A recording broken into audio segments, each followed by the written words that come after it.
Hello and welcome. My name is Lisa Kranzler, and I'm the Executive Director of the Washington State Jewish Historical Society. And I welcome you to this first presentation of Archival Fest, which is the celebration of both Archives Month and Family History Month. Both are celebrated in October, and family and history both are integral to the Historical Society and what we do. The Washington State Jewish Historical Society promotes interest in and knowledge of the life, history, and culture of the Jewish people and communities of Washington State. And we are dedicated to discovering and preserving and disseminating this history through publications, exhibits, displays, speakers, and tours, and through our digital museum. In this program, you will see our work on recent exhibits and oral histories, built on the collaborations with the University of Washington Special Collections, the Museum of History and Industry, MOHI, the Western Washington University, Seattle Public Schools, and more. We invite you to participate by adding your comments and questions to the chat. The questions will be answered at the end of the program.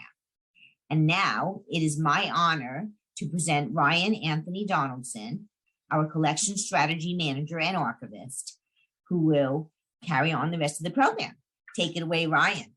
Thank you. Thank you, Lisa. Greetings and welcome to the Washington State Jewish Historical Society program celebrating Washington State Archives Month and Family History Month. My name is Ryan Anthony Donaldson, an independent contractor working as the Collection Strategy Manager and Archivist for the Washington State Jewish Archives. I also own and operate an information service, archives, and digital asset management consulting company. Okay, I realize I have some questions to answer to set the stage for this program. I have some explaining to do. Here we go. What we will cover today includes an introduction to the Washington State Jewish Archives. This will be followed by a description of Archives Month and Family History Month.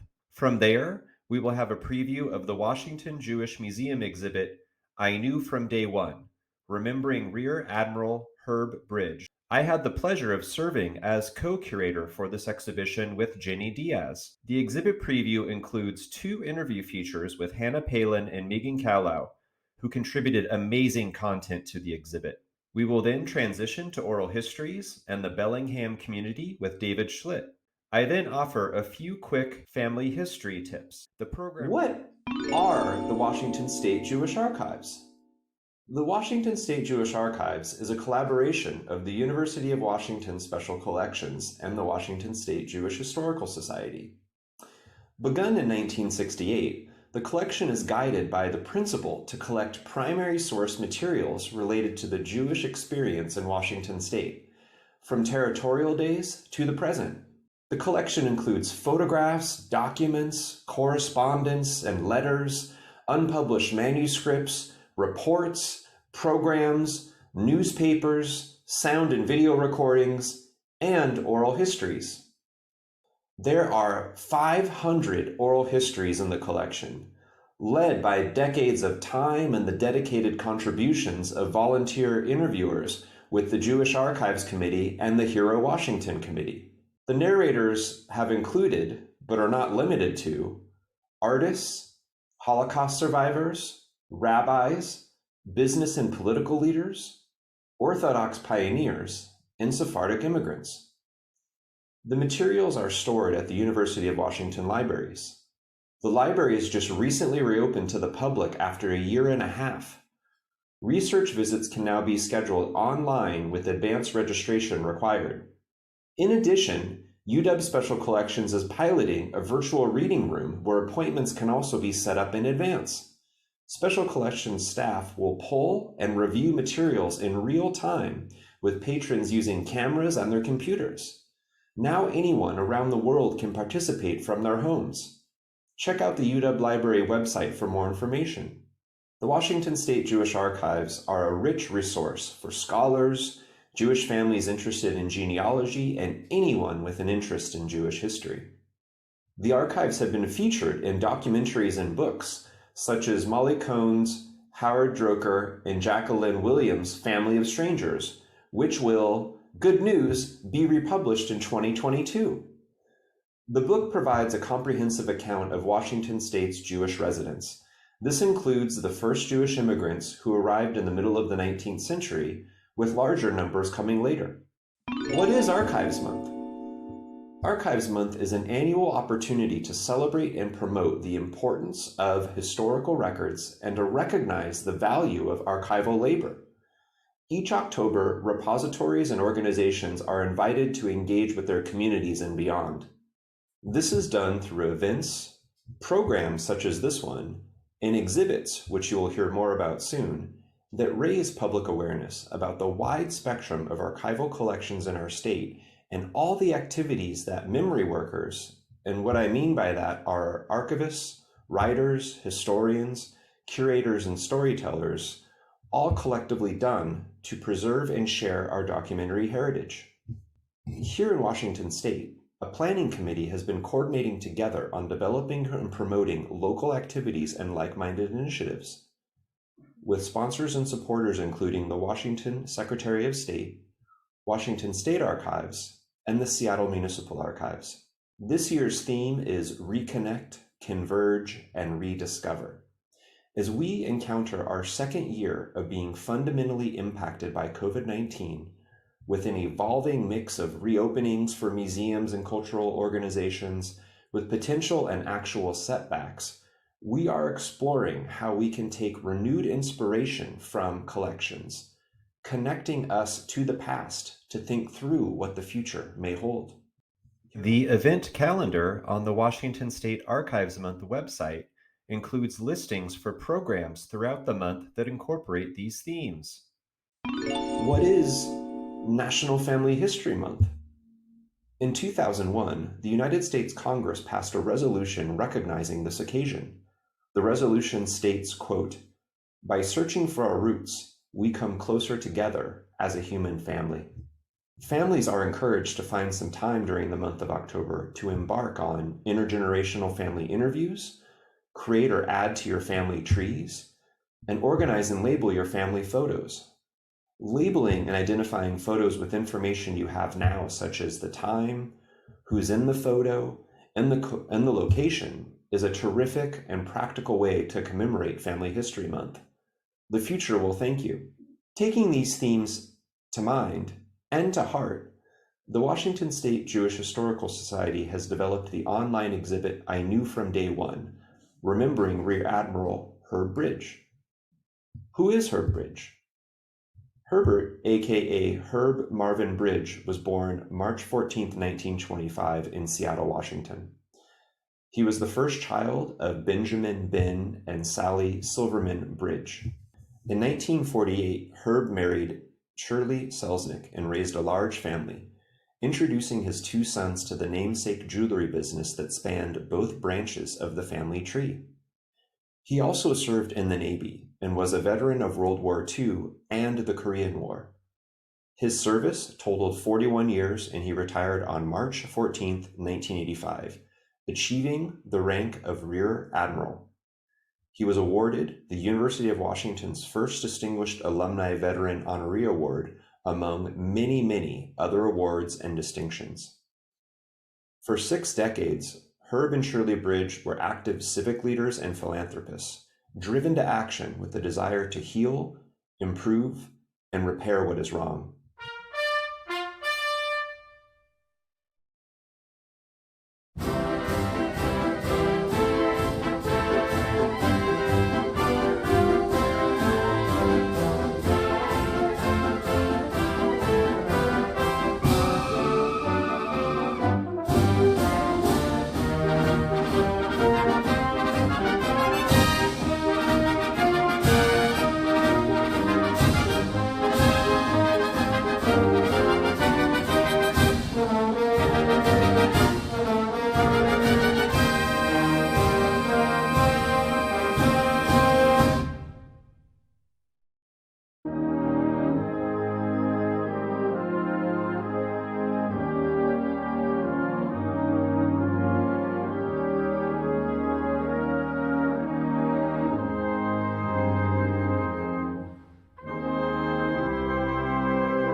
As you have seen and heard, this exhibit collages together oral histories, photographs, and most vividly, digitized bridge family home movies, providing a glimpse of Herb and Shirley's enormous impact and inspiration. As recounted in his autobiography, Building Bridges, Herb Bridge recounted receiving a video camera for his bar mitzvah, and he was transfixed. He said, quote, "My folks' friends pitched in together and gave me everything I'd need to make home movies, with a camera, projector, and a screen. That was really something in 1938. Thanks to 20 or so friends, we have movies that go back to 1938. Since that time, Mr. Bridge created and appeared in many films, including family trips across the globe, his Navy career with fellow service members, scenes at the Ben Bridge Jeweler downtown, in the Seattle store with his family and coworkers, and other important moments. The Washington State Jewish Archives is very fortunate to have 3 generations of Bridge family materials to steward for and to draw from and curate. Huge thanks and gratitude to the Bridge family for entrusting WSJHS and the University of Washington Library with these treasures and to tell these stories, as well as receiving the Bridges family support to invest in properly digitizing the films and videos. I recently spoke with Hannah Palin, Moving Image Curator at the University of Washington Library's Special Collections. Hannah managed the digitization process and will speak more about that, as well as UW's Moving Image Collection.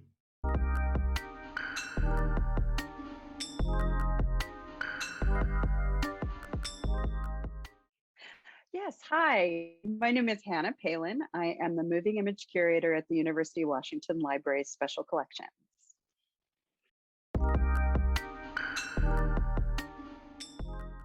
Yeah, so I like to say that I'm in charge of the cool stuff. I work with all the film and videotape in our collections, and it can be anything from home movies to commercial films. Sometimes we have documentation from different experiments, nothing gruesome, from the University of Washington. We also have a very large news collection. We have all of Cairo TV's daily news library. So I'm in charge of all that kind of stuff. And my goal is to make it accessible and to let people know that it's there. And I digitize whatever I can.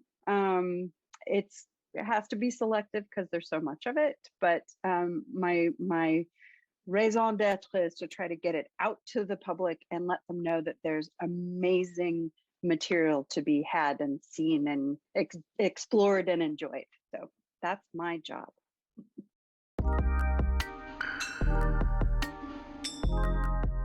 So the Herb Bridge Film Collection is over 50, I believe it's actually 60, 8mm films. And 8mm film was a home movie format that was used by mostly amateur filmmakers. And it's, when we got in the collection, it's an enormous, that's a lot of film. It's hours and hours and hours of material. And to be able to work on it, the first step is to get it a little bit organized. And thankfully, the family was amazing at documenting what they had taken film of. So on each of the film cans, there was little tiny list of exactly what it was and where they traveled and who they talked to. So our job was to take that and transcribe it and get it into a spreadsheet, basically, so that we could use it later. And because I don't have 8mm equipment to work with on site, I sent the entire collection, packaged it up very carefully, and sent it to an amazing vendor that we work with on the East Coast.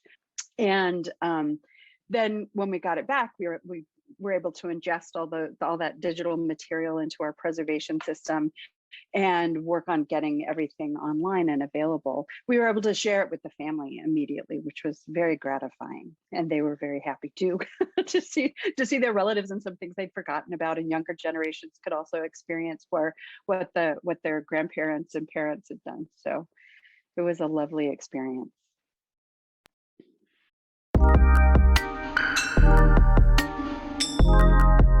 Sure. The first rule is to keep everything cool and dry, and to hold on to those original materials. So the films and the videotapes that you might digitize, don't throw the originals away, because technology is always changing. And unless the original is really distressed, you might need to go back to it someday, or maybe the folks that inherit your collection might need to go back to it. It's if you think about all the crazy obsolete formats in the world, there have been a lot of times when it's like, darn, Betamax wasn't the thing. Oh, ugh. Or laser discs. So anyway, hold on to the original materials, get them digitized if you can. There's some really good resources out in the world that moving image archivists like me have put out there. There's a site called filmforever.org, and it's how to take care of your home movies. And it's a really nicely laid out, gives you a really good idea of what you have and how to take care of it. It's a little dated, so I don't know that there's a lot of discussion about digitizing, but it at least gives you an idea of like, what am I looking at in my shoebox or on my shelf, and what do I do with it to move it into the future? There's also on moving image preservation of Puget Sound, works with magnetic media, which is video and audio tape, and their resource page is amazing. It's got everything you would ever need to know, probably more than you need to know about videotape. And videotape is actually very endangered, and it is because of a lot of different elements kind of coming together at the same time. The videotape itself is very fragile, or getting more fragile by the day. The decks that you need to play it are breaking down, and there's no way to replace them, and there's almost nobody around to fix those decks. Find vendors who can help and who can work with the material, but they're out there. And sometimes if you can just like package them up and put them in the mail, or do FedEx, do overnight, you'll get great results. And being able to understand how to work with those is really work with vendors. They're happy to help you. We've all gotten so used to working on our phones and on our computers that analog media is a little weird. So when you have that shoebox, just know, and I really have shoeboxes. That's why I always use that. I have shoeboxes that are filled with home movies. And so when it comes to the shoebox that you've inherited, or that you put in a corner, there's so many resources available to be able to take care of it. So, just if you do some searching, all of us really want to make sure that you can preserve your memories, but also preserve part of visual history. That's part of, in particular, the Pacific Northwest's visual history is sitting on shelves and in boxes, and it needs to be seen and experienced because it's part of how we tell our story of living in this region. And I think that that's really important. So there's my 2 cents.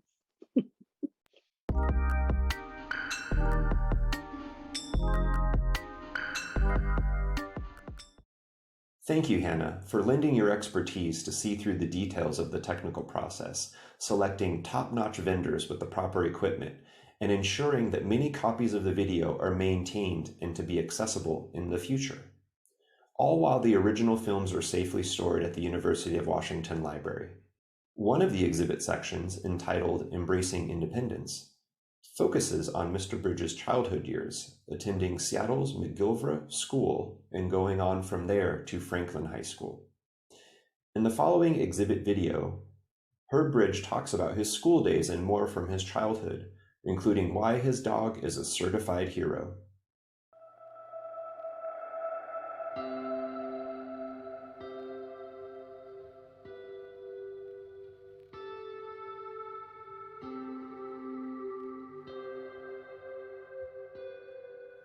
Interestingly enough, you know the area at Madison Park, where the Reed Estate is now. My folks had a house that they rented that was right on the water. I mean, it was waterfront in the Reed Estate. The house was later, it was then called the McGilver Estate. Okay. And the house was later floated over someplace across the lake. But it was a cute little house, and Dad and Mother were not too thrilled about being right on the water because at one time, my dog had to pull me out of the water because I was in it all the time. So they moved back on and built a house on 41st. Oh, okay. And that's where we lived until 1938, and of course I graduated McGilver Grade School in 1938 also. That was the class. That's something I never knew. I also was DMLA and very active in a lot of different things, but also throughout high school, because of the fact that I worked after school and worked definitely Saturdays, learning watchmaking largely. I've got to be a fairly decent watchmaker, but I'm a salesman, Arnie, and I'd always sold things. In Madison Park, I sold papers. I hawked newspapers, going up and down the street yelling about get your Sunday PI in Times, and worked for a little fellow by the name of Al at 43rd and East Madison. Rode the ferry, sold papers.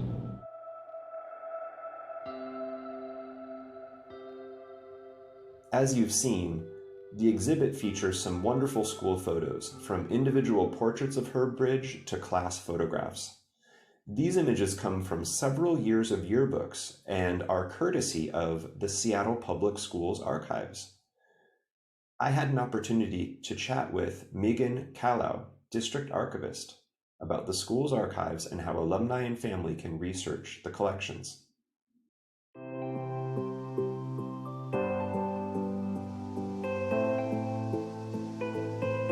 Hello, hi, I'm Meaghan Kahlo, and I am the District Archivist at Seattle Public Schools District Record Center and Archives.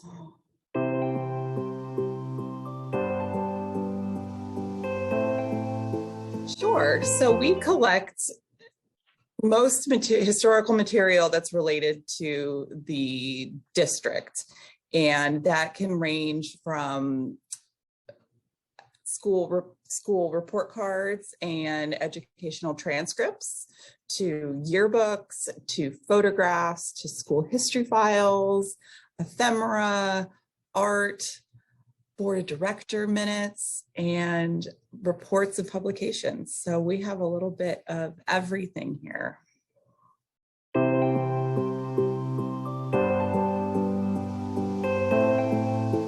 Personally, for me, I'm very partial to our photo collection. I think we have a we try to have a photo collection for each school. We've got about 104 schools currently, but over the years, we've had many schools and they've had many different iterations and changes over the years. But I'm particularly partial to the photographs because I think they really tell a charming story. They really show student voices and student experiences over the years, and it's just one of my favorite parts of the collection. And another part of my job, which is really fun, is I get to dig into those photos and find those charming pictures and share them with the public by posting them on our Instagram. So that's a fun thing I like to do on a weekly basis as often as I can. It's always fun to find those really great photos that people may not have ever seen, or certainly haven't seen the light of day in a long time. Yeah, I can imagine that there are alumni that are probably quite surprised to see photos from their school days. Yes, yeah, it's always great when people think to reach out to us and ask if we have any pictures, if maybe we can find their yearbook or class photos from when they were in kindergarten. It's great. Well, Meaghan, you provided a great segue, because my next question is, if Seattle Public School alums and their family members are interested in researching the archives, what would you recommend? Well, I would recommend reaching directly out to the archives, and that's you can find us on the Seattle Schools website and how to contact us, or reach out directly to me. And I'd be your perfect point of contact to help you with your research, to get a sense of what you're looking for, and then be able to check that against our collections and see what's available.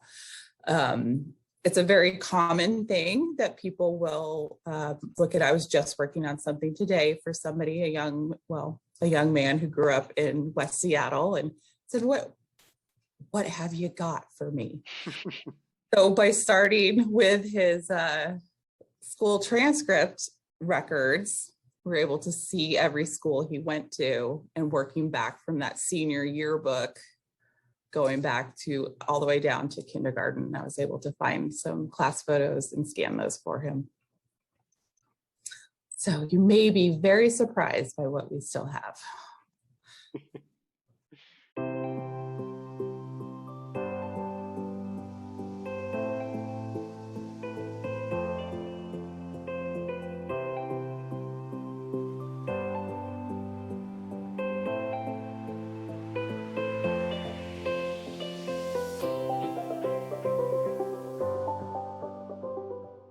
To complement the digital exhibit, and in partnership with MOHI, selected content will be viewable in person at the new MOHI Welcome Hall named after Herb Bridge.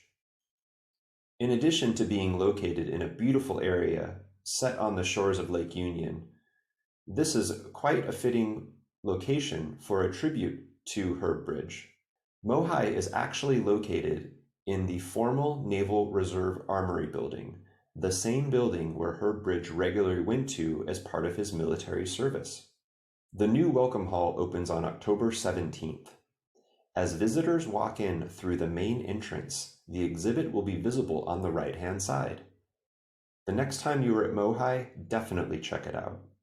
There are a bounty of oral histories from the Bridge family, from Herb Bridge to Shirley Bridge to John Bridge and John's wife, Bobby Bridge, to Herb's brother, Bob Bridge, which brings many perspectives about significant moments and events and their everyday family life. We're the lucky beneficiaries to listen to them all. In addition to family and personal history, oral histories also hold the power and potential to give voice to the legacies of community organizations and cherished institutions. With the Washington State Jewish Archives, this is found with a number of oral histories with memories related to synagogues. As the synagogue is a central site of Jewish life, we also find overlap with other local archives and area libraries for this shared history. As an example of this, I spoke with David Schlitt, Special Collections and Archives Manager with the Western Washington University Library. David discussed the rediscovery of a series of interviews related to the Congregation Beth Israel in Bellingham, Washington, as well as more about the materials Western Washington Special Collection has to offer. Here is what he had to say.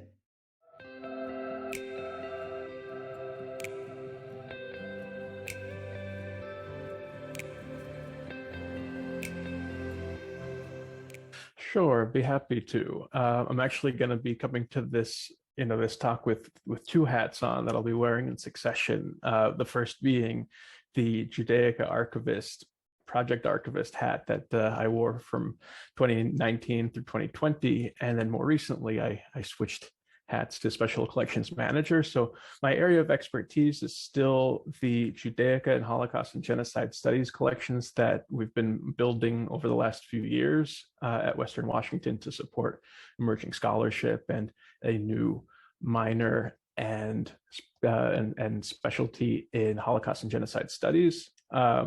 So that's where my area is, and that's where we came into our most kind of significant recent acquisitions, involving about 3,000 titles donated by the Bancroft Library at UC Berkeley, representing both a Holocaust and genocide studies collection from a particular professor named Professor Edward Sechko, and also the general rare books in Judaica from the Bancroft and from the Judah Magnus Museum, which was rolled into the Bancroft, and some of their material ended up falling out of scope or was duplicative. So we were the lucky beneficiaries. In addition to these newer collections, we also have an impressive collection of mountaineering material, and we have an endowed fly fishing collection as well in terms of both the history, practice, fiction around it. We have a really impressive children's literature collection that is overseen by Professor Sylvia Tagg here. And we also have increasingly just a strengthened pre-1800 collection that has been the focus of our special collections librarian, Michael Taylor. So those are some of our strengths right now. I'd also encourage folks to come on by and see it for yourself. I'm always happy to give in-person tours on the 6th floor of Western Libraries.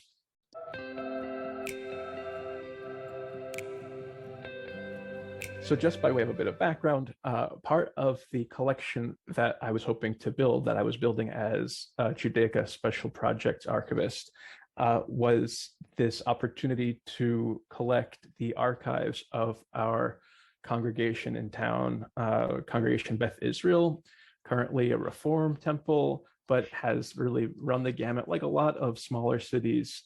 As the population changes, the congregation changes with it. So it started as a non-egalitarian or traditional, congregation when it was founded in the late 19th century, affiliated eventually with the conservative movement, and then in the 1980s became a member of what was then the UAHC, or the Union for Reform Judaism now.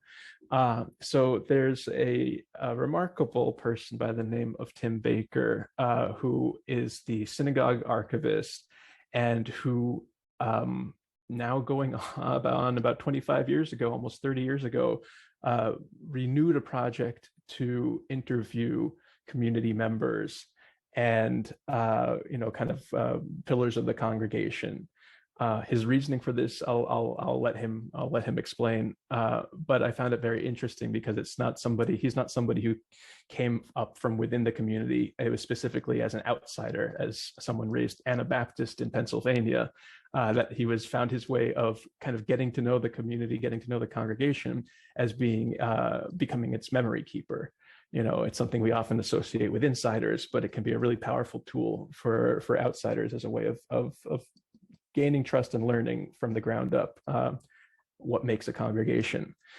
So over the years, not only did Tim record, I think, over 50 oral history recordings, mostly in the late 90s, early 2000s, but he also has collected more than 20 boxes of institutional materials from the synagogue that, with the approval of the board and with Tim's blessing, we're in the midst of transferring right now. So we have this physical bounty coming to us with the recorded paper history of CBI of Beth Israel. And we also have now, I think it's about just over 60 oral histories of varying length and of varying provenance. Because like I said, Tim did not record all of these, but there have been several kind of processes and several initiatives when the synagogue was 75, when it's, turned 100, to do these sorts of projects. So we have these kind of generational phases of oral histories.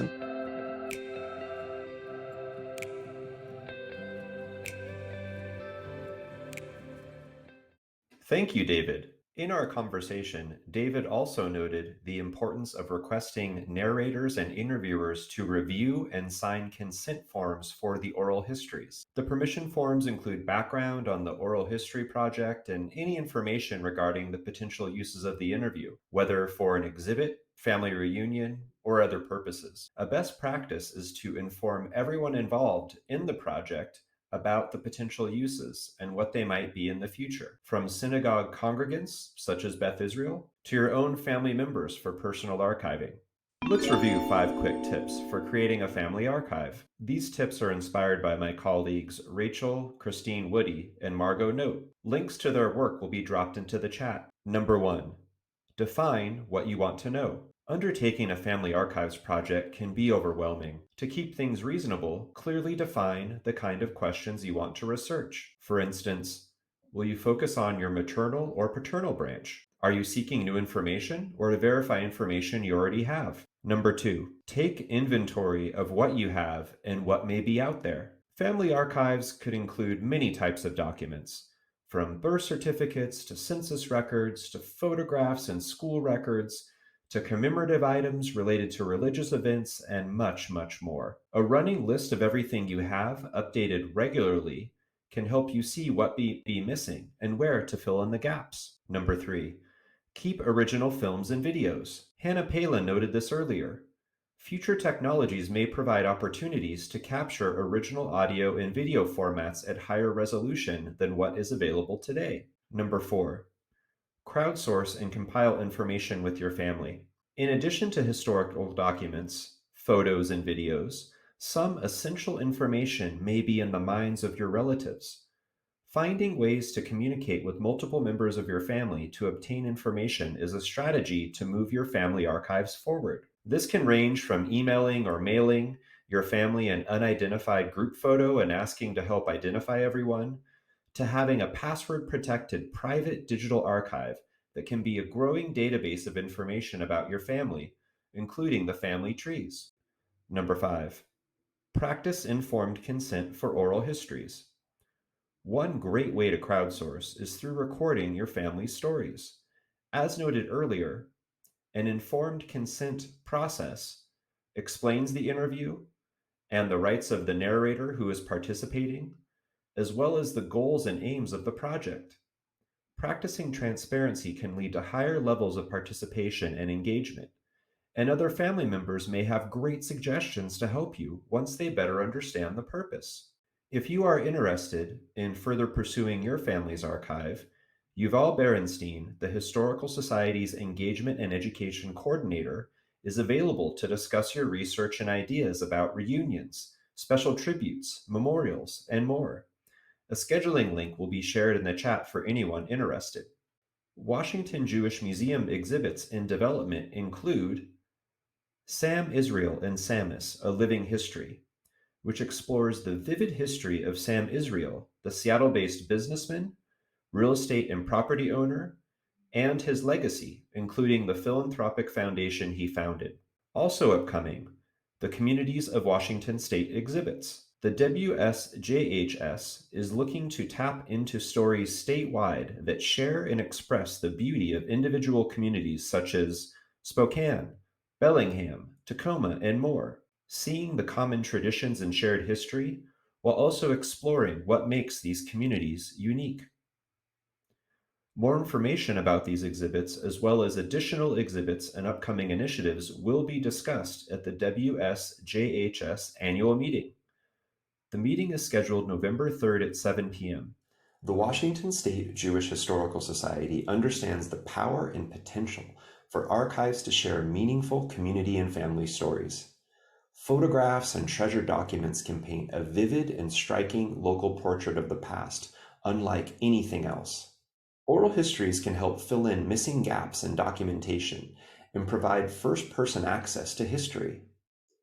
Key collaborations with partnering organizations such as the University of Washington Special Collections, Western Washington University, Seattle Public Schools, and other groups can add substantially to this palette to create an even fuller portrait in a convergence of institutional missions to educate, inform, and inspire.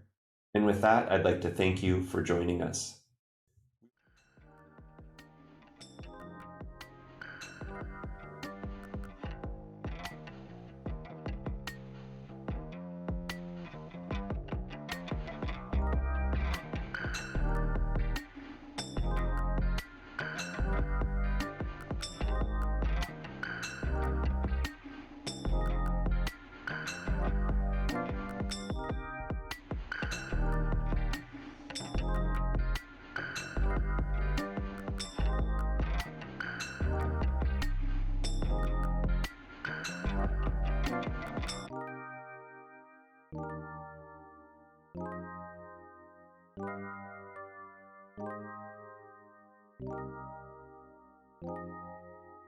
Thank you.